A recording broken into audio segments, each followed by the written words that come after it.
राधे राधे बच्चों, आप सभी का आज के इस लेक्चर में स्वागत है।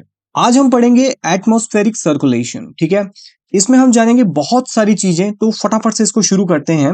सबसे पहला इसमें वायुमंडलीय परिसंचरण।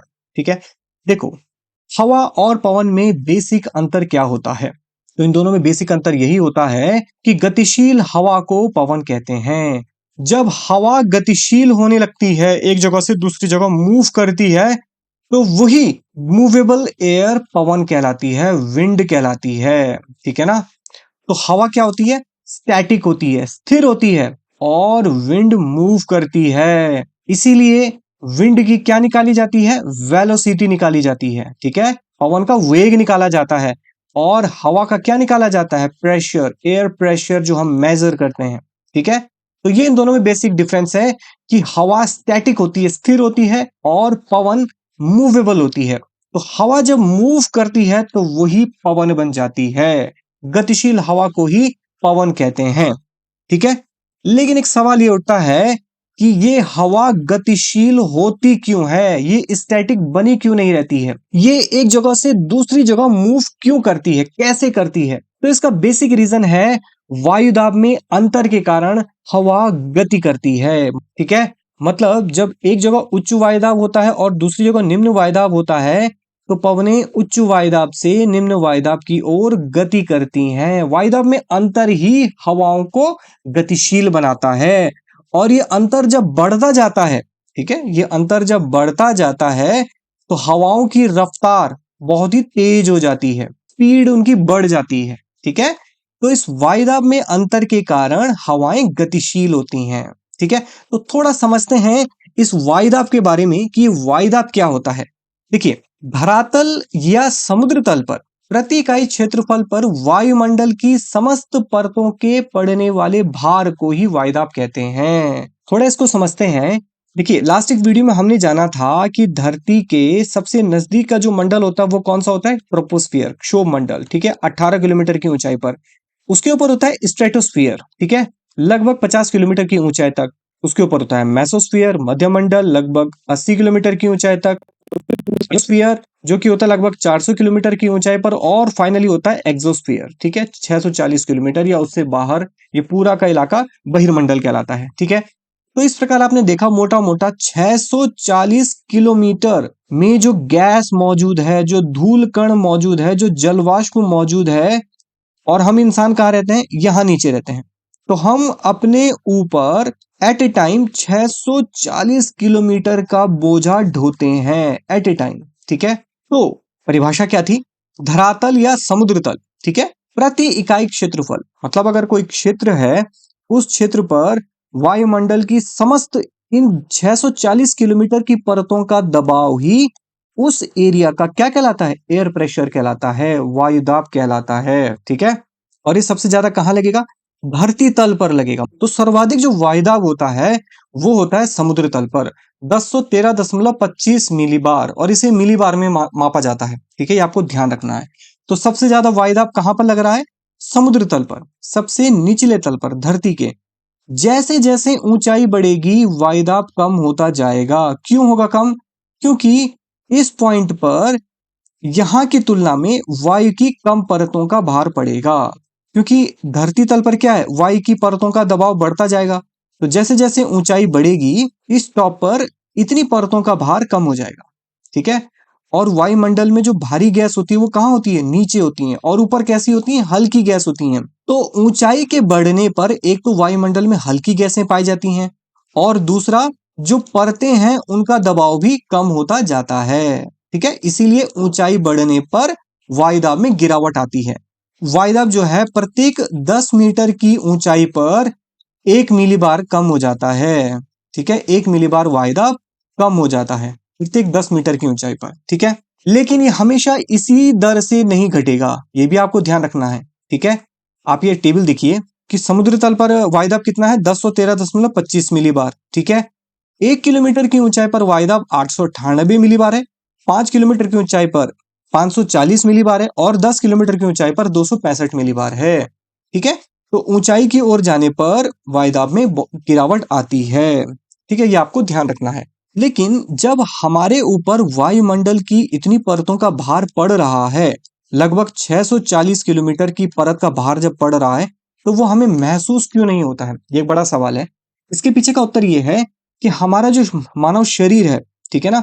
इस शरीर के अंदर से भी इतना ही दबाव बाहर की ओर निकलता है, ठीक है? तो यहाँ पर वायुमंडल की ओर से पड़ने वाला जो दबाव है, वो हमारे शरीर की भीतर से आने वाले दबाव के द्वारा वो बराबर हो जाता है, ठीक है? तो ओवरऑल धरातल या सागर तल के प्रति इकाई क्षेत्रफल पर वायुमंडल की समस्त परतों के पड़ने वाले भार को वायुदाब कहा जाता है और इसे मिलीबार में मापा जाता है, ठीक है? क्या पृथ्वी तल पर वायुदाब हमेशा एक समान रहता है? इसका उत्तर है नहीं, ठीक है? क्योंकि पृथ्वी का घूर्णन, समुद्र तल से ऊंचाई, तापमान, वायु प्रवाह, जलवाष्प, ये सारे फैक्टर मिल करके वायुदाब को प्रभावित करते हैं, ठीक है? मतलब वायुदाब किसी एक फैक्टर से प्रभावित नहीं होता, तो हम केवल ऊंचाई से प्रभावित नहीं मान सकते, ठीक है ना?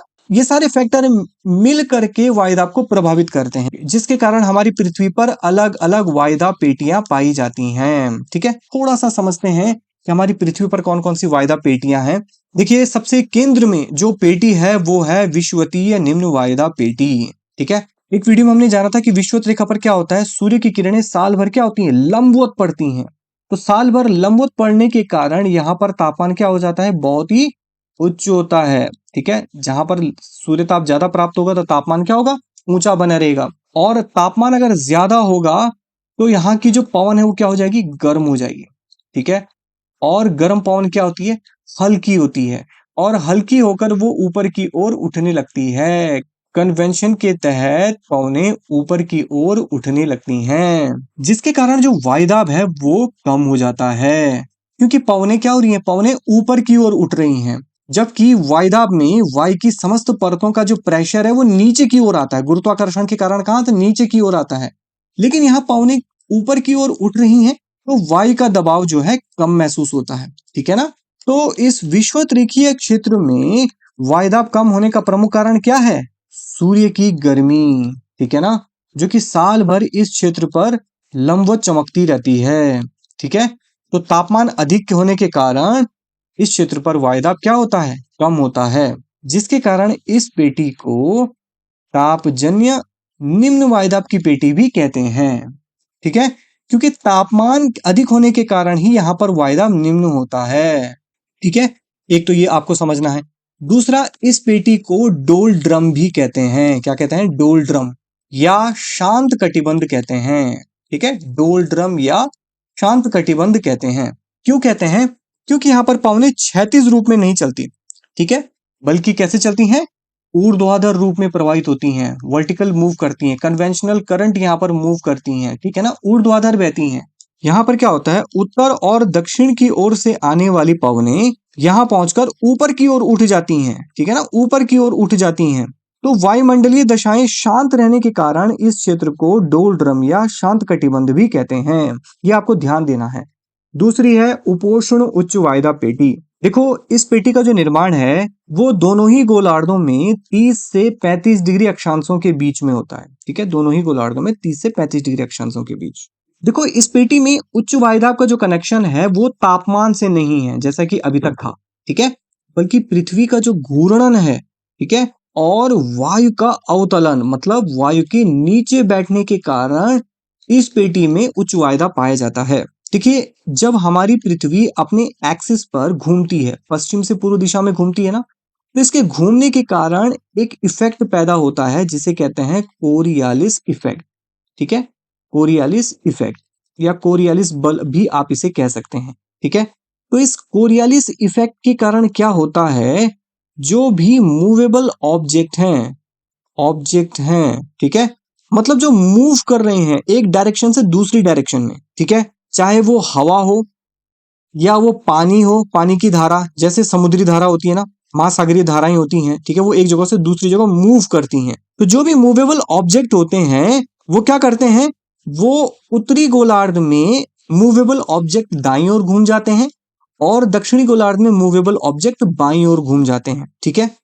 किसके कारण, कोरियालिस बल के कारण, कोरियालिस इफेक्ट के कारण उनका विक्षेप होता है, मतलब उनकी दिशा बदल जाती है। अगर कोई सीधे डायरेक्शन में जाना था तो वो ऐसे घूम जाएगी। आप इसे ऐसा समझिए कि उत्तर और दक्षिण से आने वाली पवनें विषुवत रेखा पर क्या होती हैं, ऊपर की ओर मुड़ती हैं। ठीक है, ये तो अभी हमने जाना था, कन्वेंशनल करण ऊपर की ओर मुड़ती हैं। वो ऊपरी वायुमंडल में कुछ पवनें उत्तर की ओर मूव करती हैं और कुछ पवनें दक्षिण की ओर मूव करती हैं। ठीक है, 30 डिग्री अक्षांश पर क्या होता है, 60 डिग्री अक्षांश से भी पवनें 30 डिग्री अक्षांश की ओर मूव करती, जिसे हम अभी जानेंगे। तो 60 डिग्री अक्षांश से भी पवनें ऊपर की ओर उठती हैं। ठीक है, और दाईं ओर घूमकर 30 डिग्री अक्षांश पर पहुंच जाती हैं। तो 30 डिग्री अक्षांश पर ऊपरी वायुमंडल में, ठीक है, ऊंचाई पर दोनों पेटियों से हवाएं पहुंचती हैं। ठीक है, और आपस में टकराकर ये नीचे की ओर बैठने लगती है। इसे ही वायु का अवतलन कहा जाता है। ठीक है ना, तो ऊपरी वायुमंडल में 30 डिग्री अक्षांश पर दोनों पेटियों से जब हवाएं पहुंचती हैं तो आपस में टकराकर क्या होती हैं, वो नीचे की ओर मुड़ जाती हैं, बैठने लगती हैं, वायु का अवतलन होने लगता है। तो वायु जब नीचे की ओर मूव करेगी तो क्या होगा, इस स्थान पर क्या होगा, वायु दाब में वृद्धि हो जाएगी। ठीक है, एयर प्रेशर बढ़ जाएगा। तो इस प्रकार 30 डिग्री अक्षांश पर जो उच्च वायुदाब की कंडीशंस है वो वायु के अवतलन के कारण होती है। ठीक है, और ये वायु का अवतलन किसके कारण होता है, ये होता है पृथ्वी के घूर्णन के कारण, जिसके कारण पवनें मूव करने लगती हैं। ठीक है, तो इन दोनों ही इफेक्ट के कारण 30 डिग्री अक्षांश पर क्या होता है, ऊपरी वायुमंडल से पवनें नीचे की ओर मूव करती हैं, जो कि उस क्षेत्र पर वायुदाब को बढ़ा देती हैं और वहां पर वायुदाब उच्च हो जाता है। ठीक है, देखिए जो ये पेटी है 30 डिग्री अक्षांश की, जिसे उपोष्ण उच्च वायुदाब पेटी कहते हैं, इस पेटी को अश्व अक्षांश भी कहते हैं। अश्व अक्षांश, ये कई बार एग्जाम्स में पूछा जा सकता है। ठीक है, 30 से 35 डिग्री अक्षांश वाली उपोष्ण उच्च वायुदाब पेटी को अश्व अक्षांश कहा जाता है। देखो पुराने टाइम में जो जहाज घोड़ों को एक जगह से दूसरी जगह ले जाते थे, और जब वो इस शांत वायुमंडलीय दशाओं वाले क्षेत्र में पहुंचती थी तो वो आगे नहीं बढ़ पाते थे। ठीक है, तो अपनी नौकाओं के भार को कम करने के लिए वो घोड़ों को क्या कर देते थे, वो समुद्र में फेंक देते थे। तो इस कारण इस पेटी को अश्वक्षांश भी कहा जाता है। तीसरा इसमें उपध्रुवीय निम्न वायुदाब पेटी। देखिए पृथ्वी पर 60 से 65 डिग्री अक्षांशों के बीच, दोनों गोलार्धों में 60 से 65 डिग्री अक्षांशों के बीच क्या होता है, निम्न वायुदाब का क्षेत्र पाया जाता है। और यहाँ पर भी निम्न वायुदाब का जो संबंध है वो पृथ्वी के घूर्णन के कारण है। देखो जैसा कि अभी हमने जाना कि 30 डिग्री अक्षांश से पवनें क्या आती थी, नीचे की ओर आती थी। ठीक है ना, पवनें नीचे की ओर आती थी, जिस कारण वहां पर उच्च वायुदाब पाया जाता था। तो जो पवन नीचे आती थी वो आधी विषुवत रेखा की ओर मुड़ जाती थी और आधी 60 डिग्री अक्षांश की ओर मुड़ जाती है। नीचे धरातल की बात हो रही है। ठीक है, ऊपरी वायुमंडल से जो पवन नीचे धरातल पर पहुंचती हैं तो आधी विषुवत रेखा की ओर मुड़ जाती हैं और आधी 60 डिग्री अक्षांशों की ओर मुड़ जाती हैं। ठीक है, और पृथ्वी के जो ध्रुवीय क्षेत्र हैं वहां से भी धरातलीय पवन 60 डिग्री अक्षांशों की ओर बहती हैं। तो 30 डिग्री अक्षांश से 60 डिग्री अक्षांश की ओर धरातल से बहने वाली पवन और ध्रुवीय क्षेत्रों से 60 डिग्री अक्षांशों की ओर बहने वाली ठंडी पवनों के कारण जब ये दोनों पवनें 60 डिग्री अक्षांश पर आपस में मिलती हैं तो वही कंडीशंस होती है जो विषुवत रेखा के पास में भी थी, कि यहाँ पर पवनें फिर क्या होती हैं, ऊपर की ओर मूव करती हैं। कन्वेंशनल करंट फिर से यहाँ पर डेवलप होता है और 60 डिग्री अक्षांश पर पवनें ऊपर की ओर मूव करती हैं। ठीक है, और ऊंचाई पर पहुंचकर वे फिर से आधी 30 डिग्री अक्षांश की ओर मुड़ जाती हैं और आधी पोल्स की ओर मुड़ने लग जाती हैं। तो चूंकि यहाँ पर भी 60 डिग्री अक्षांश पर भी पवनें ऊपर की ओर मूव करती हैं तो इसीलिए इन क्षेत्रों में एयर प्रेशर क्या होता है, कम होता है। ठीक है, तो इसीलिए इन क्षेत्रों में जो एयर प्रेशर होता है वो क्या होता है, निम्न होता है। ठीक है, क्योंकि यहाँ पर भी पवनें क्या होती हैं, ऊपर की ओर मूव करती हैं। ठीक है, नेक्स्ट है इसमें ध्रुवीय उच्च वायुदाब की पेटी। देखो जो ध्रुवीय क्षेत्र होते हैं ये तो आप जानते हैं वो अत्यधिक क्या होते हैं, ठंडे होते हैं। ठीक है, तो तापमान में अत्यधिक कमी के कारण यहाँ पर क्या होता है, उच्च वायुदाब की पेटी पाई जाती है। तो इस प्रकार इस पेटी को भी तापजन्य पेटी कहा जाता है, क्योंकि ये भी तापमान से प्रभावित हो रही है। अत्यधिक ठंडे तापमान की वजह से उच्च वायुदाब पाया जा रहा है और विषुवत रेखीय निम्न वायुदाब पेटी भी तापजन्य पेटी है। तो इस प्रकार दो पेटियां तापजन्य पेटियां हैं, ये कई बार एग्जाम्स में पूछा जाता है, एक विषुवत रेखीय निम्न वायुदाब पेटी और ध्रुवीय उच्च वायुदाब पेटी। परंतु जो ये वायुदाब पेटियों का वितरण है वो केवल नॉर्मली समझाने के लिए है। एक्चुअल में पृथ्वी पर वायुदाब की पेटियों में इतनी स्थिरता नहीं पाई जाती है, वो साल भर ऐसी नहीं होती है, क्योंकि सूर्य ताप की जो मात्रा है, इंसोलेशन, वो कम ज्यादा प्राप्त होती रहती है और जल और स्थल का जो वितरण है वो बहुत ही असमान है। आप देखे होंगे कि पृथ्वी के उत्तरी गोलार्ध में स्थल की मात्रा ज्यादा है जबकि दक्षिणी गोलार्ध में जल की मात्रा ज्यादा है। ठीक है ना, तो इनका असमान वितरण आदि कारण ऐसे हैं जिसके कारण ये पेटियां उत्तर या दक्षिण की ओर खिसकती जाती हैं। ठीक है, उत्तरी गोलार्ध में इनका खिसकाव ज्यादा होता है। ठीक है, क्योंकि वहां पर क्या है, लैंड मास ज्यादा है, स्थलभाग ज्यादा है। ठीक है, जबकि दक्षिणी गोलार्ध में महासागर की प्रधानता के कारण इसमें ज्यादा परिवर्तन नहीं होता है। लेकिन ओवरऑल पृथ्वी पर इस प्रकार की वायदा पेटियां पाई जाती हैं। ठीक है, और इन वायदा पेटियों के कारण हमारी पृथ्वी पर कुछ एटमॉस्फेरिक सेल डेवलप होते हैं।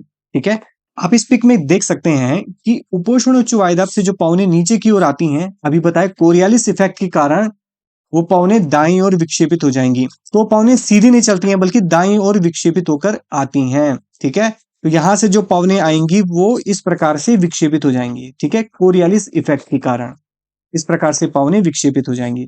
ठीक है, विषुवत रेखा पर जब ये पवन पहुंचती हैं तो संवहन धाराओं के कारण ये पवन ऊपर वायुमंडल में ऊपर उठ जाती हैं। ठीक है, और 30 डिग्री अक्षांश पर ये पवनें फिर से नीचे की ओर मूव करती हैं। तो इस प्रकार एक साइकिल पूरा कंप्लीट होता है, एटमॉस्फेरिक साइकिल। ठीक है, तो इस साइकिल को कहा जाता है हेडलेस सेल, जो कि उपोष्ण उच्च वायदा पेटी से विषुवत रेखीय निम्न वायदा पेटी की ओर बनता है।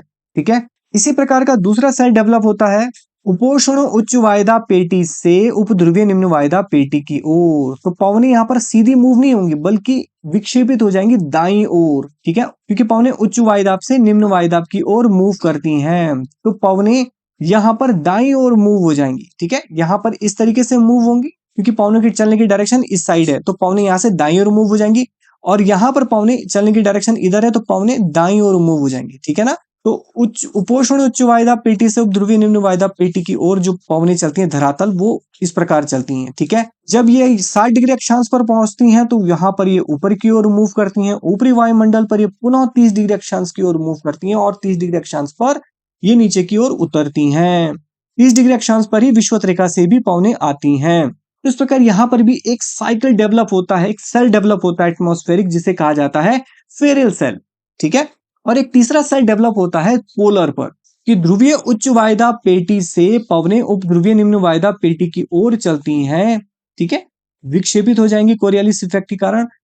उपध्रुवीय निम्न वायदा पेटी पर जब ये पवनें पहुंचती हैं तो ये यहाँ से ऊपर की ओर मूव करती हैं। ठीक है, और ऊपरी वायुमंडल में ये पुनः पोल्स की ओर मूव करती हैं। तो इस प्रकार यहाँ पर भी एक तीसरा सेल डेवलप साइकिल डेवलप होता है, जिसे कहा जाता है ध्रुवीय सेल। ठीक है, तो इस प्रकार हेडली सेल, फेरल सेल और ध्रुवीय सेल, ये तीन प्रकार के सेल यहाँ पर डेवलप होते हैं। ये दोनों गोलार्धों में होते हैं एक्चुअली, उत्तरी और दक्षिणी दोनों। ठीक है, यहाँ पर जगह की थोड़ा कमी थी तो इस वजह से मैंने केवल इसको एक ही डायरेक्शन में रखा है, पर आप इसे ऐसा मत समझिएगा कि सिर्फ उत्तरी गोलार्ध में ही होता है, ये साउथ में भी होता है। ठीक है, हेडली सेल यहाँ पर भी बनेगा, फेरल सेल यहाँ पर भी बनेगा और पोलर सेल यहाँ पर भी बनेगा। ठीक है, तो इस हेडली सेल में जो पवनें बहती हैं उन पवनों को कहा जाता है व्यापारिक पवनें, ट्रेड विंड्स। ट्रेड विंड्स इसलिए कहते हैं क्योंकि पुराने समय में इन पवनों की मदद से व्यापार किया जाता था। जो पालदार जहाज होते थे, ठीक है, जो पालदार जहाज होते थे, ठीक है, तो वो हवा की रफ्तार से वो जहाज मूव करते थे एक जगह से दूसरी जगह, और उसके कारण ट्रेड किया जाता था। तो इसीलिए इन पवनों को व्यापारिक पवनें कहते हैं।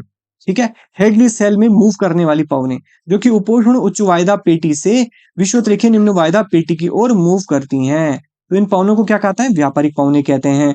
दूसरा, फेरल सेल में जो पवनें बहती हैं उन्हें कहते हैं पछुआ पवनें। ये वेस्टर्लीज नाम से बड़ी फेमस हैं, वेस्टर्लीज पवनें, पछुआ पवनें। और ध्रुवीय सेल में जो पवनें बहती हैं उन्हें कहते हैं ध्रुवीय पवनें, ठंडी पवनें हैं। ठीक है, तो ये तीनों प्रकार की जो पवनें हैं इन्हें प्रचलित या स्थायी पवनें भी कहते हैं, तीनों पवनों को, क्योंकि ये अपने मार्ग पर नियत रूप से बहती हैं, साल भर बहती हैं बिना किसी रुकावट के, इसीलिए स्थायी पवनें कहते हैं, प्रचलित पवनें कहते हैं। ठीक है, इन तीनों प्रकार की पवनों को। इसके अलावा कुछ और पवनें भी होती हैं, जैसे मौसमी पवनें या फिर कुछ स्थानीय पवनें। ठीक है, थोड़ा सा समझते हैं इसके विषय में। मौसमी पवनी जैसे समुद्री समीर है। लास्ट एक वीडियो में हमने जाना था कि दिन में क्या होता है, समुद्र से जो पवन दिन में स्थल भाग की ओर चलती हैं उन पवनों को कहते हैं समुद्री समीर। दूसरा इसमें स्थलीय समीर।